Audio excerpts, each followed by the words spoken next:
রাম ও লক্ষ্মণ সীতাকে খুঁজতে থাকেন। প্রতিমধ্যে দেখা হয় তার পরম ভক্ত হনুমানের সাথে।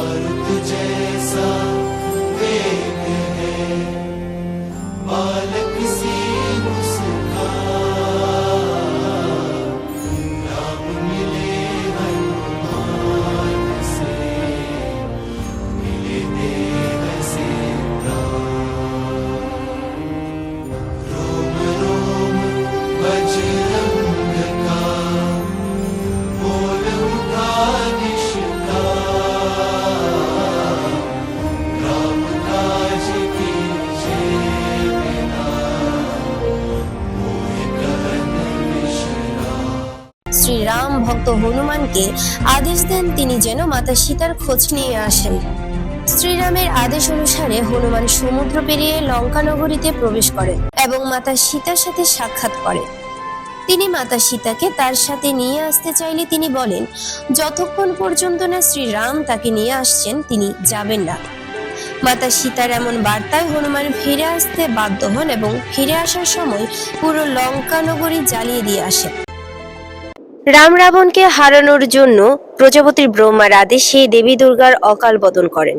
ব্রহ্মাদেব শ্রীরামচন্দ্রকে বলেন, রামচন্দ্র, তুমি রাবণকে হারানোর জন্য দুর্গা পুজো করো।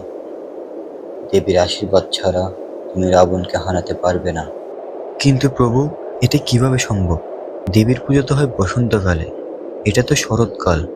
এখন দেবীর পূজা করলে সেটা তো অকাল হবে। আমি প্রজাপতি ব্রহ্মা, আমি তোমাকে বিধান দিচ্ছি, তুমি শুক্লা ষষ্ঠীতে দেবী দুর্গার বোধন করে পূজা আরম্ভ করো। তোমার কোনো অনর্থ ঘটবে না।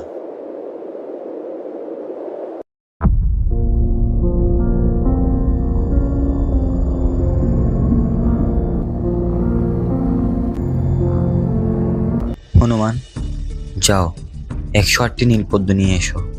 যথাজ্ঞা প্রভু।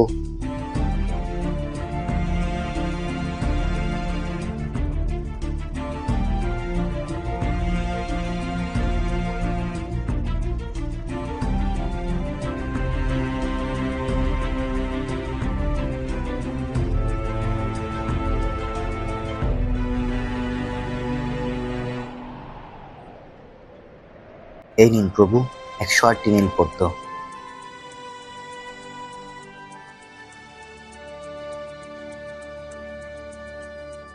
জয় মা নারায়ণী নমস্তুতে, জয় মা নারায়ণী নমস্তুতে। এ কি, আর মাত্র একটি পদ্ম কেন? পবনপুত্র, 160টি পদ্ম কেন? আর একটি কোথায়? হয়তো কোথাও ভুল হচ্ছে। আমি তো 108টি পদ্ম এনেছিলাম। প্রভু, আপনি পুনরায় গুণে দেখুন, হয়তো কোথাও ভুল হচ্ছে। না হনুমান, না, আমার ভুল হচ্ছে না। দেবী পুজোয় 108টি পদ্মের প্রয়োজন, কিন্তু থালায় 160টি পদ্ম রয়েছে। হে মহামায়া, এ কেমন পরীক্ষা নিচ্ছ তুমি আমার? পুজোর সঠিকক্ষণ যে আগত, এমত অবস্থায় আমি আরেকটি নীলপদ্ম কিভাবে সংগ্রহ করব? প্রভু, তাহলে কি মায়ের বোধনে বিঘ্ন ঘটবে? না না, কিছুতেই না, এ হতে পারে না। আদেশ করুন প্রভু, পুনরায় সংগ্রহ করে আনি নীলপদ্ম।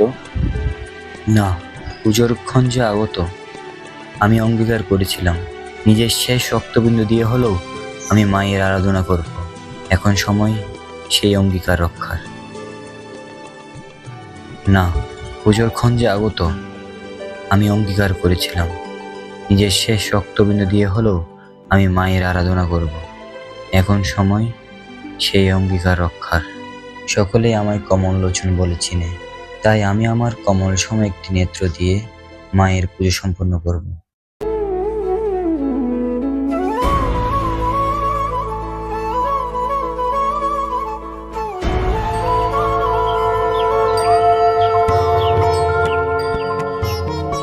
দাঁড়াও রাম, তোমার এই অপরিসীম ভক্তিতে আমি তুষ্ট। তোমার ভক্তির পরীক্ষা নিতেই আমি এ ছলনা করেছি। আমি তোমার সহায় আছি। যাও, অধর্মের নাশ করে ধর্মের প্রতিষ্ঠা করো। লঙ্কেশ্বর রাবণের সাথে সম্মুখ সমরের জন্য প্রস্তুত হও ও বিজয়ী রূপে ফিরে এসো।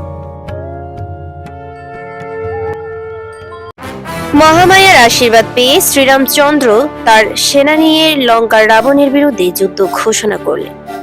সেনা ও বানর সেনাদের মাঝে তুমুল যুদ্ধ হতে থাকে। রাম বধ করেন কুম্ভকর্ণ সহ আরো অনেকজনকে।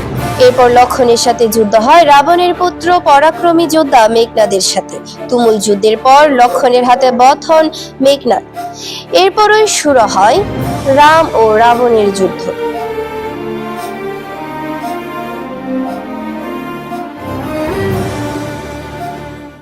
আমার সেনারা, আপনারা সবাই যে কাজের জন্য এত দূর অবধি আমার সাথে এসেছেন, যার জন্য আপনারা সমুদ্রের উপর সেতু রচনা করে ওই বিশাল জলরাশির উপর পথ রচনা করেছেন, আজ সেই কার্য পূর্ণ সফল হবার সময় এসে গেছে। রাবণের সমস্ত যোদ্ধা, সমস্ত পুত্র আর ভাই এক এক করে পরলোক প্রাপ্ত হয়েছেন। রাবণের সবচেয়ে বীর পুত্র মেঘনাদকেও বীরবর লক্ষণ ধরাশায়ী করে দিয়েছে। আর এখন রাবণ স্বয়ং যুদ্ধ করতে আসছে। এই মহাযুদ্ধে এটাই শেষ পরাক্রমের সুযোগ। এটা সেই মুহূর্ত যখন দুজন প্রতিদ্বন্দ্বীর ভাগ্য ইতিহাসের পাতায় লেখা থাকবে। আজ আমাদের সবাইকে আপন বিজয় গাথা ইতিহাসের পাতায় লিখতে হবে।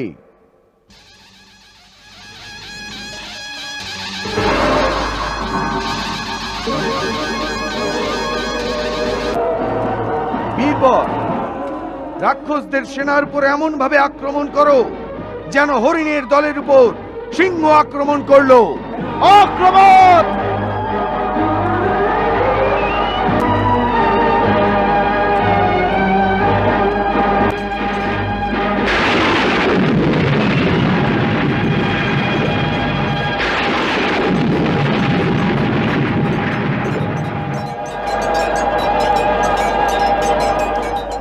কোথায় রাম আর লক্ষণ?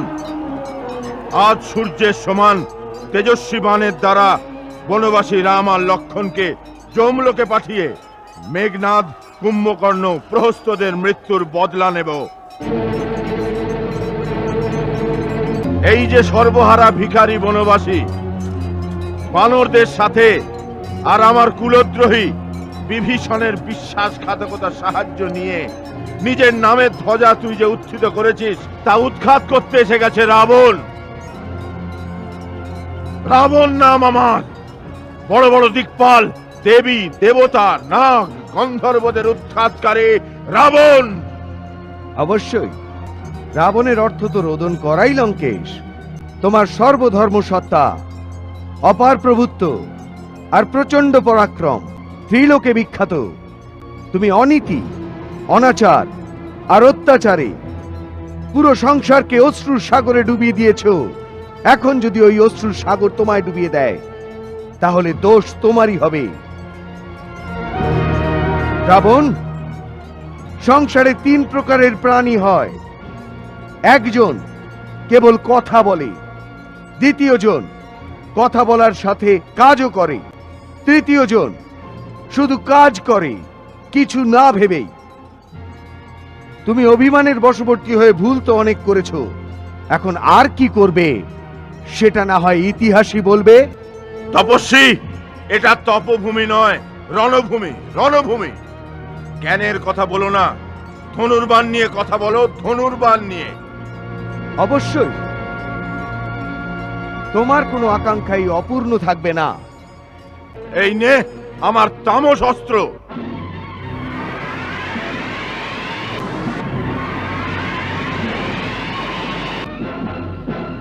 রাম, তামস অস্ত্রের রোধ তোর জানা ছিল, এই জন্য তুই বেঁচে গেলি। কিন্তু এটা আমার এমন অস্ত্র যার থেকে দেবতারাও বাঁচতে পারে না। তোর সমস্ত সেনার সাথে কীট পতঙ্গের মতো তোকেও ধুলোয় মিশিয়ে দেব। ওই অস্ত্র প্রয়োগ করে আপন অভিলাষ পূর্ণ করে নাও লঙ্কেশ। এই নে।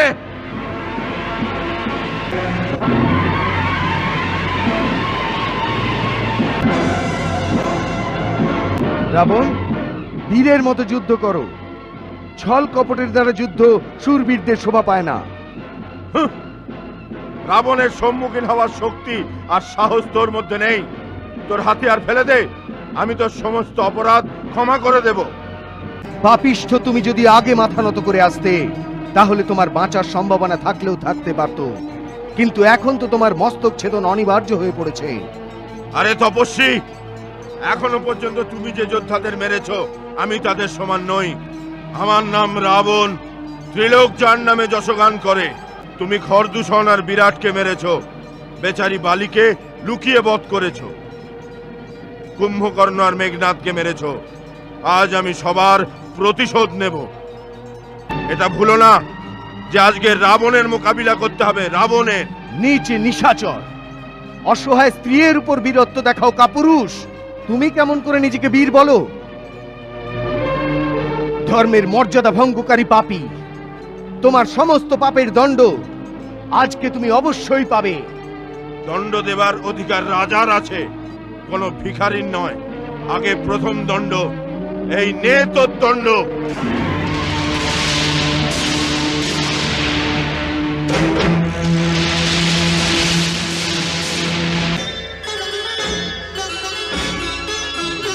একজন ধর্ম রথে বসে, একজন পাপ রথে বসে, দুই মহারথী দুই মহাবলী সংগ্রাম করেন যে। অন্তিম চরণে যুদ্ধ রাম রাবণ করেন যে।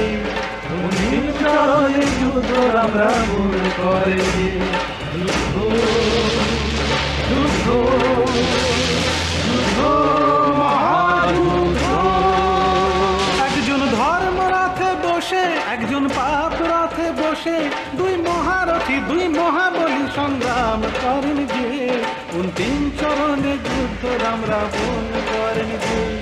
অন্তিম চরণে যুদ্ধ রাম রাবণ করেন যে। যুদ্ধ যুদ্ধ যুদ্ধ মহাযুদ্ধ।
মহাদেব, হর হর মহাদেব, হর হর মহাদেব, হর হর মহাদেব, মহাদেব।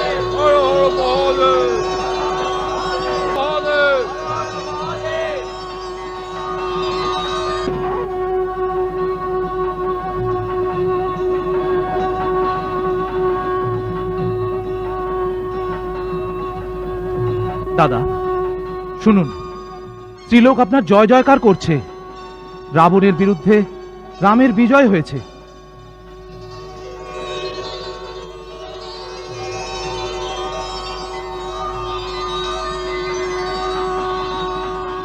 লক্ষণ, এই বিজয় কেবল রামের নয়, তোমাদের সবার।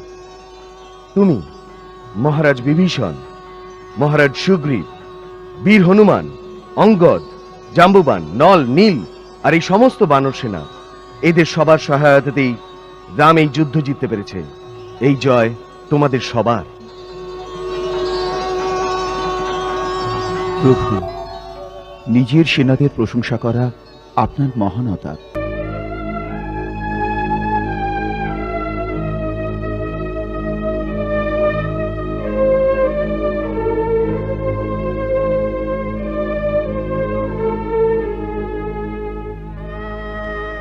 যার থেকে চলে যায় অহং দম্ভ, সে পায় ব্রহ্মের স্বরূপ। এসে যথা মেশে বিন্দু সিন্ধুতে, তেজ তেজ পুঞ্জে যথা মেশে।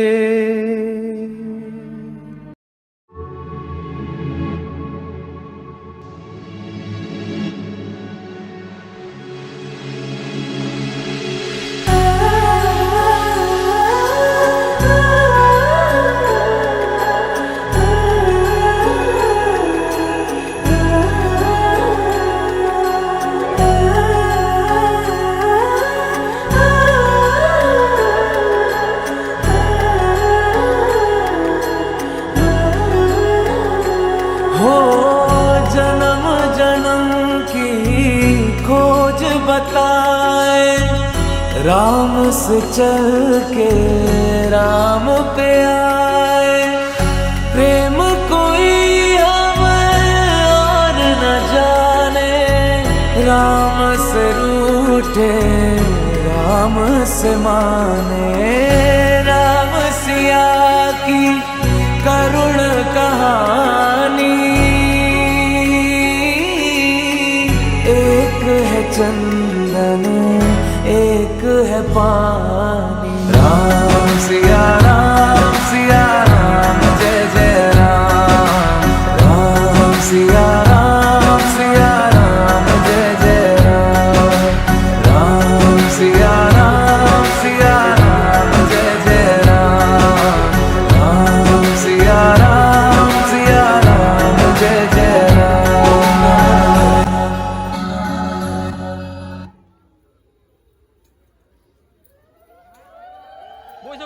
বই প্রণাম প্রণাম প্রণাম।